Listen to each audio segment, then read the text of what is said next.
Cousin बोल बोल के, बहन बोल बोल के ये दरिंदगी का निशाना बनाया है एक छोटी सी बच्ची को।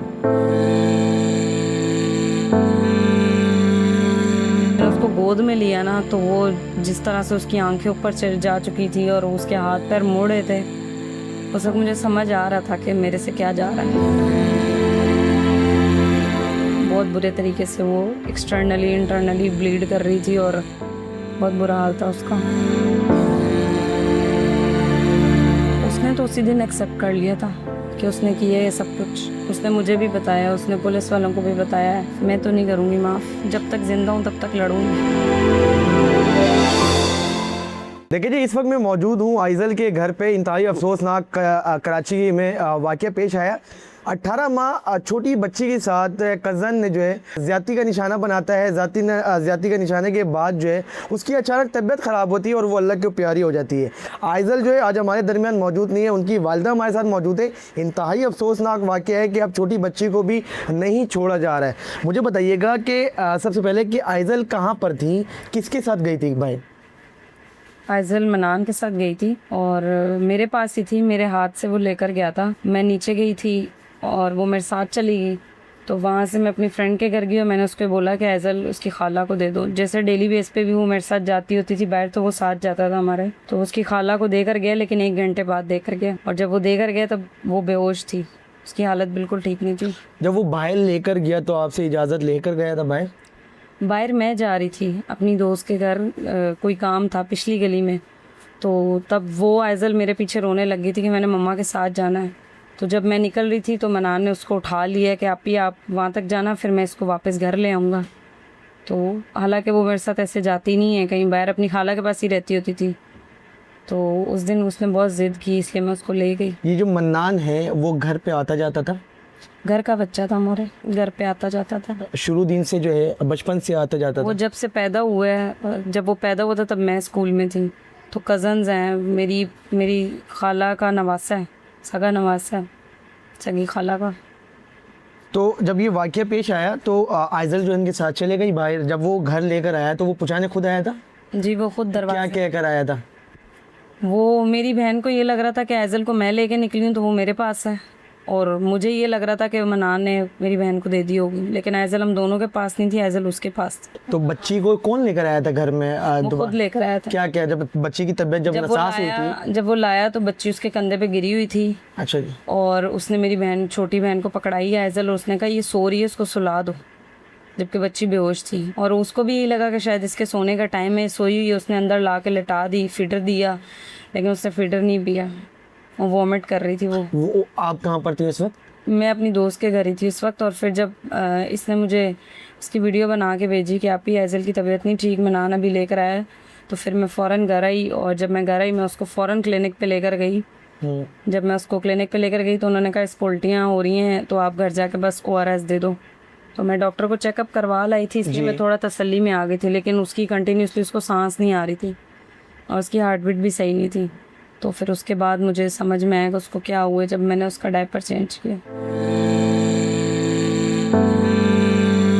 तो ज़ख्मी थी बहुत तरीक़ों से, दरिंदगी का निशाना नहीं, बनी? उसकी बॉडी पे कोई निशान नहीं था, लेकिन जब मैंने उसका डायपर खोला था ना, तो तब बहुत बुरे तरीके से वो एक्सटर्नली इंटरनली ब्लीड कर रही थी और बहुत बुरा हाल था उसका। होश पे थी उस वक्त बच्ची? बच्ची उस वक्त आखिरी सांसें थी, बिल्कुल आखिरी सांसें। दम भी जो है आपके हाथों पर? मेरे हाथों में निकला। तो उस वक्त मन्नान कहाँ पर था? वो तो अपने घर जाके सो गया था बच्ची पकड़ाने के बाद। उसके बाद क्या हुआ जब भी आप हॉस्पिटल लेकर गई? तो हॉस्पिटल वाले क्या कह रहे थे? कुछ नहीं, जब मैंने बच्ची का डायपर खोला, मैंने उसको देखा तो मैं फ़ौरन भागी।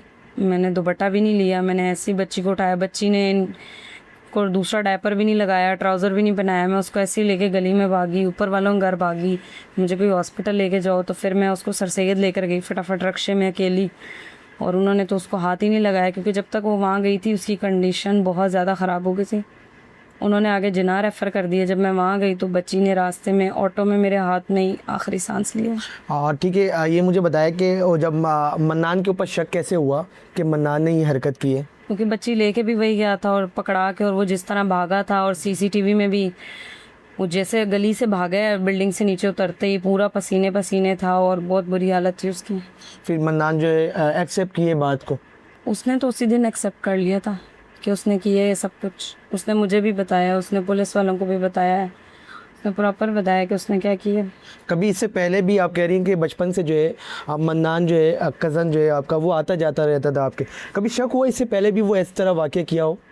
कभी भी नहीं। वो उसको बहन बोलता था और वो भी उसको अभी बोलना शुरू हुई थी, जैसे मम्मा बोलती थी, दुदू बोलती थी, तो उसको भैया बोलती होती थी। या कोशिश करती थी उसका नाम लेने की, तो नान मन्नान ऐसे करके बोलती होती थी, आवाज़ देती होती थी उसको। उस दिन भी मैं उसको अपनी दोस्त के घर खड़े होकर बुला रही थी अपने पास, क्या ऐज़ल आ जाओ मम्मा पास, तो लेकिन वो मेरे पास नहीं है। उसने एक ही बात की, भैया भैया, कि भैया के पास ही जाना है। मन्नान के पास जिसने ये हरकत की है। अच्छा, ये भी मुझे बताया कि मन्नान के अलावा भी दो बंदे की नाम आ रही है कि वो भी इनमें जो है मुलव्विस है। वो दो जो है पुलिस ने अब तक गिरफ्तार किए उनको? नहीं, शक की बुनियाद पे एक को किया था, लेकिन वो प्रूव हो गया कि वो बंदा उस टाइम अपने काम पे मौजूद था सीसीटीवी के थ्रू। और ये जो है अपने आप को बचाने के लिए सिर्फ मैनिपुलेट कर रहा था, इधर उधर कहानी घुमा रहा था। फिर बाद में इसने प्रॉपर एक्सेप्ट कर लिया था कि इसने किया। पुलिस की तरफ से क्या रवैया है आप लोगों की तरफ से? इन्वेस्टिगेशन हो रही है? इन्वेस्टिगेशन हुई है, सही हुई है, और सब कुछ किया उन्होंने भी और हमने भी बहुत भाग दौड़ की। हमने भी गली गली के कैमरे की फुटेज निकलवाई है, सब कुछ हमने भी किया है। और आज कोर्ट में पेशी थी उसकी। अब उसको 4 दिन का और रिमांड मिला है, उसमें उसकी एज का और इस सब चीज़ों का वो होगा, कंफर्मेशन होगी। मुझे बताइएगा, पूछना तो नहीं चाहिए, जाहिर सी बात है, एक बेटी जो होती है रौनक होती है घर की, और जब उसकी पैदाइश होती है हर कोई खुश होता है।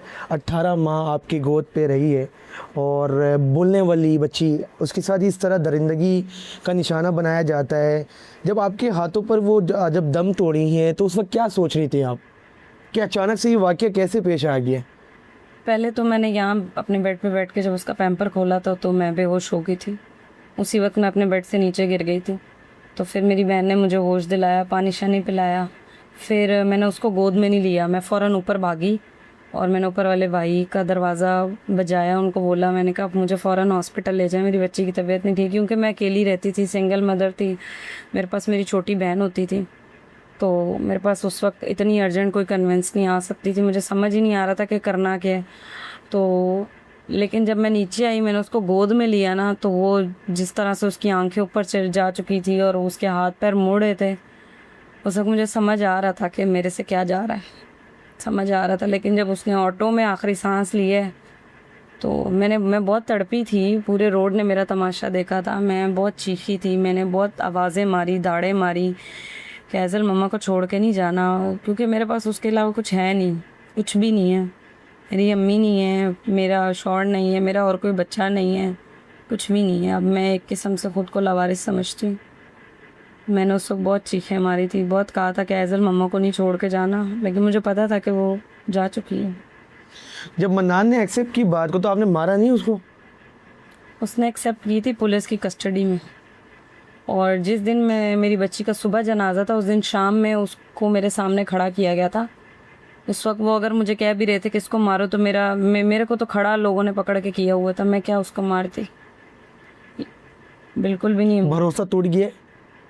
भरोसा तो अभी तक भी मुझे नहीं यकीन आ रहा कि क्योंकि वो अक्सर लोग कंट्रोवर्सी कर रहे हैं कि माँ बाप की गलती होती है, माँ बाप यकीन करते हैं, ये करते हैं।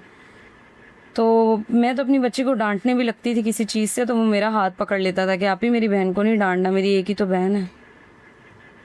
मुझे खुद नहीं यकीन आता कि, क्योंकि मैं अपनी बच्ची के मामले में बहुत ज़्यादा, मैंने उसको कभी उसके नाना बू के घर अपने बगैर नहीं छोड़ा। अक्सर उसके मामू वगैरह लेने आते थे कि हमें दे दो, 1-2 घंटे बाद दे जाएं। मैंने कहा नहीं, मैं जब आऊँगी ये तभी मेरे साथ आए। लेकिन मुझे नहीं पता था, मैं जितनी एहतियात करूँगी उतना ही मेरे साथ ये होगा। और ये लास्ट में बता दें कि जाहिर सी बात है, ब्लड जो है रिलेशन है, जो मन्नान लड़का है आपके कज़न है, उसको सज़ा दिलवाएंगी इंशाल्लाह? माफ़ी तो नहीं होगी? बिल्कुल भी नहीं है, मैं तो नहीं दूँगी। कोई भी दे दे आगे जाके, मैं नहीं दूँगी। मेरी गोद खाली हुई है ना, तकलीफ़ मुझे है, किसी को भी नहीं है। मेरा घर खाली है, मेरी गोद खाली है, मेरा एक किस्म से समझे मेरी सारी कमाइयाँ वो बच्ची थी। मेरे को तो अभी तक वो उसके पीछे भाग भाग के एक एक नेवाला कैसे उसके मुंह में मैंने डाल डाल के उसको बड़ा किया, मुझे सब याद है। मैं तो नहीं करूँगी माफ़, जब तक जिंदा हूँ तब तक लड़ूंगी। अच्छा बहन, लास्ट पे ये भी मुझे बता दे कि लोग जो है ट्रस्ट कर लेते हैं, भरोसा कर लेते हैं। ये वाक़या कराची में पेश आया, आप लोग के घर में पेश आया, कज़न बोल बोल के, बहन बोल बोल के ये दरिंदगी का निशाना बनाया है एक छोटी सी बच्ची को। अब लोग ट्रस्ट कर पाएंगे, भरोसा कर पाएंगे? क्या मैसेज देंगी? यही कहूँगी कि ट्रस्ट नहीं करना। ट्रस्ट तो मैं खुद भी नहीं करती थी, किसी पे भी नहीं करती। उसके फादर भी अगर उससे मिलने आते थे तो वो शायद आपको किसी इंटरव्यू में बताएंगे भी कि मैंने कभी उनके साथ भी 5 मिनट के लिए उसको बाहर नहीं जाने दिया। मैंने यही कहा कि उससे मिलना है, प्यार करना है, घर में बैठ के करो। मैंने जितना फूक फूक के कहते हैं ना कदम रखा है, उतना मेरे साथ ये हुआ है। मुझे नहीं समझ आता। ट्रस्ट तो वैसे बिल्कुल नहीं करना चाहिए। और बेटियां क्या, बेटे भी महफूज नहीं है, कोई महफूज नहीं है। और जो लोग कहते हैं माँ बाप खुद सामान लेने जाएं, खुद चीज़ दिलाने जाएं, तो माँ बाप तो कल को स्कूल भी भेजेंगे, ट्यूशन भी भेजेंगे। माँ बाप वहाँ स्कूल में जाकर साथ थोड़ी बैठेंगे। उसको ख़त्म करें ना आप।